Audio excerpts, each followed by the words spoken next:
మనిద్దరి మధ్యలో ఏ జన్మలో ఏ తీరని రుణం ఉందో, మరెందుకు ఇంతలో ఈ బంధనం ఇన్నింతలు పెరిగిందో, అమాయకమైన నీ చిన్నారి నవ్వును ఏ తల్లి కందో, ఇటే నీ దారి ఉందని నిన్ను ఏ సుడి గాలి పంపిందో.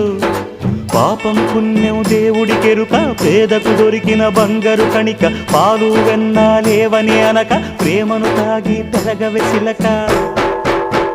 వలేసే పాడు లోకం కంటపడక ఉండు నాయనక, ఇలా నా గుండెలోనే గువ్వల కొలు ఉండిపోయింక. ఇటే పోస్తే ఎమున్నైనా నిలేస్తానే, మరింక ఏ కీడు నీ వంక రాలేదు.